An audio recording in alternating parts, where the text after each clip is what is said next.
It was day 2 of our Iceland adventure and we had a full day planned, and let's just say that for Cooks Explore, plans seldom work out as intended. Well, would you believe it? We have broken down. There's our bus. The day started of course with a hearty breakfast at our hotel, and this was a good breakfast too. We fueled up in preparation for an expected long day ahead. So what have you got planned, guys? Good morning. Morning! Day 2 here in Reykjavik. We're just going off on our excursion now.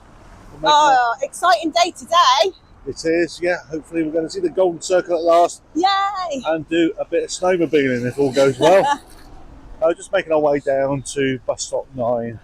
Looks like it's going to be a nice sunny day today as well. Sun's out. This was an excursion booked through Viator and we were collected from bus stop 9 close to our hotel.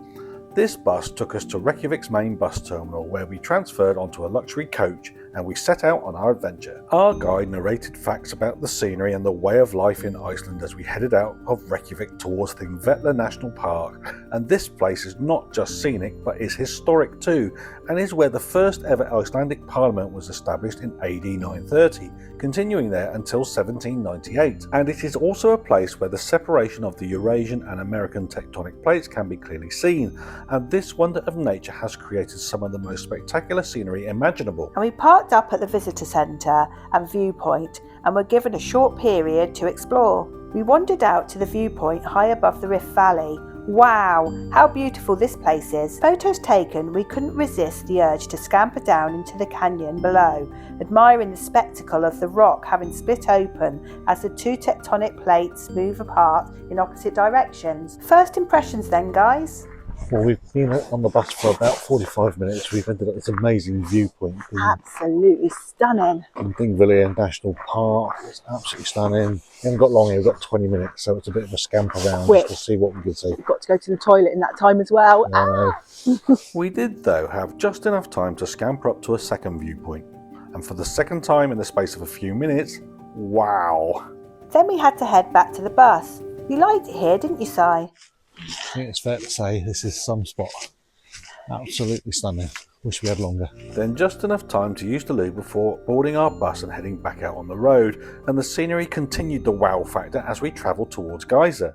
And Geysir is of course the place that gave its name to the geological phenomenon of geysers, where superheated water erupts into the air from the hot underground rock below. And this area has several geysers, including the Great Geyser, which sadly seldom erupts these days, but the nearby Strokkur erupts to wow and soak visitors every 7 to 10 minutes, ejecting water up to 35 metres into the air. We wandered up to where crowds were waiting for Strokkur to erupt, and we waited with cameras poised. And then, wow! Look at those people over there getting wet. Ha! That's funny. Come on, let's wander around there and make sure we aren't downwind the eruption.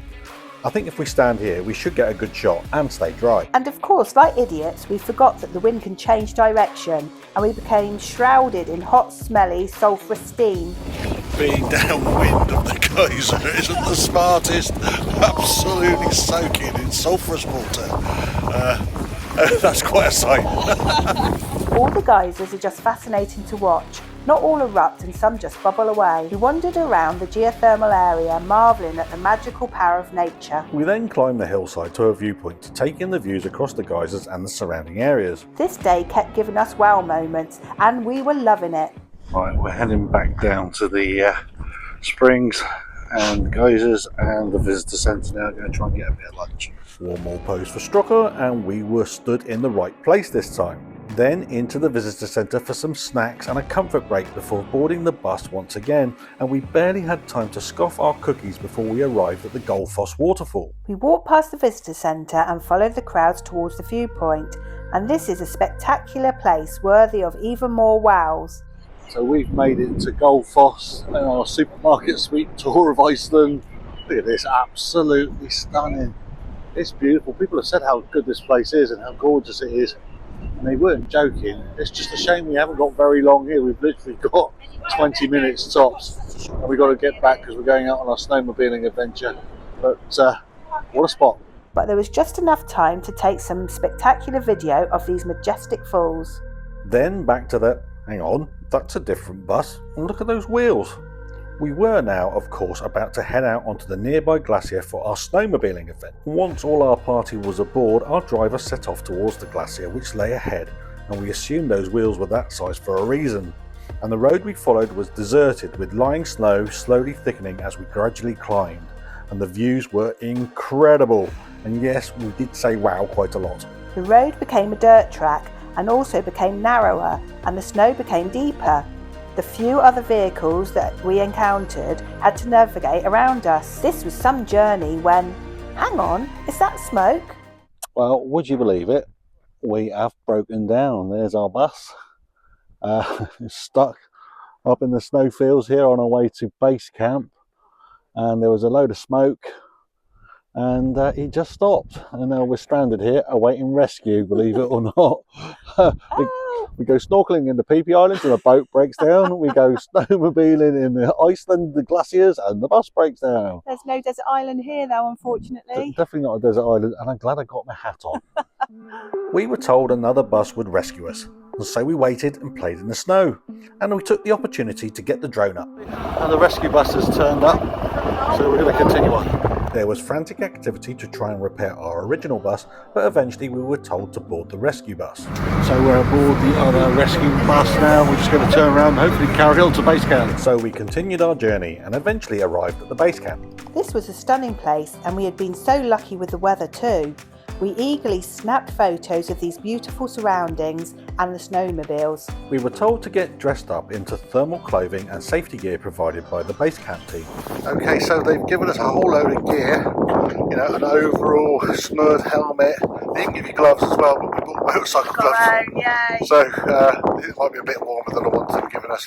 Really excited. Off we go. Let's go snowmobiling. So excited. We listened to our safety briefing and instructions on how to operate the snowmobiles, then time to climb aboard. We started with Nettie as the pillion, and our group set off in convoy across the glacier. This was an awesome experience, and the views as we progressed left us speechless. Not even a wow. We made steady progress into the mountains, and eventually our instructors told us to stop and take a break, and of course took photos of us on our snowmobiles. How deep is the snow? No, not very deep. One more step. 2 more steps. He's sinking now. How deep is the snow? It's up to my knees here so far. How was it, Si? A little faster and better than my twig bike, I guess. And you didn't fall off, you did really well. Not yet, not yet. There is time for that. A few people have gone off already. Loads of fun, loads of upper body strength needed. Those just steer it. It's quite hard to steer. Down the snow. Are you going to have a go? Hey? You going to have a go? Yeah. So Nettie took over the controls as we set off again, and I was the pillion trying to film and not drop my phone as Nettie sped over every bump and ridge like a speed demon. I can safely say that our Nettie is the Lewis Hamilton of snowmobiles. Did an amazing job. This was so much fun, and what can you say about the scenery? We felt so lucky to be here doing this in this place at this time. A real moment in our lives and a true travel highlight. But all good things sadly have to come to an end. Did you enjoy that? We did it! It was amazing! Best thing ever! We got changed and boarded our bus to head off the glacier. Hang on, isn't that the bus that broke down? And for the second time today, our bus has broken down and we've had to be rescued. So we've been rescued again for the second time. That's exciting. So we're back aboard our bus. It's our second rescue bus. And yeah, it's been a brilliant experience on the snowmobiles. Really, really good. Really enjoyed it. Obviously, the buses have a few mechanical issues, and we were so lucky with the weather as well. But the weather is just starting to turn, so we need to get off the glacier. So lucky. Yeah. Our rescue bus slowly descended off the glacier, and after an hour we were back at Gullfoss. Time to use the loos before boarding our original bus, and this trip of a lifetime was coming to an end, and we retraced our steps past Geysir and headed back to Reykjavik. You had a good day then, guys? What a day. We've had an awesome day. Back at the hotel now, we've just quickly changed. It's 8 o'clock in the evening. We're absolutely shattered because we were up early this morning. We've been out for 12 hours and it's a whistle-stop day, isn't it? It is. Literally just a few minutes here, a few minutes there. But Supermarket sweep. And we haven't really had time to eat properly. We had a cake We've and had that's some, it. yeah, snacks really, haven't we? And yesterday's shopping, good old bonus, proved in really useful. So top tip if you're doing this is to make sure you stock up on snacks. Yeah, we took some drinks, didn't we? Some crisps and some chocolate bars and things. Just wasn't enough time, was there? No, not at all. Not enough time to stop and have a meal or anything like that. Because you want to go and see what you've gone to see, not go and get something to eat.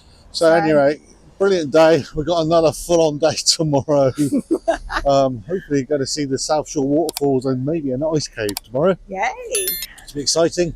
But for now, we're going to go and get something to eat. Yeah. We're not going to stray too far. There's a pizza place just up here. The road. That looks good. The lights are supposedly out tonight, but it's a bit cloudy, so I'm not too sure we'll get to see them. I think my bed will be calling me anyway. With that knacker, I think I'll be asleep before it gets dark. All right, stay tuned. We found the pizza restaurant and enjoyed a beer and some somewhat overcooked pizza. Must make a note to the owners about how to save money on their cooking costs. We had no energy to complain and instead consumed it and took a stroll to the Sun Voyager once again. Always a stunning sight. We were so happy to have had this experience in wonderful Iceland. It will go down as one of our best days exploring ever. We had one more day of this short weekend break left, and surely it couldn't top this day. Surely it couldn't. Could it? If you like what we do, why not like and subscribe? Cheers.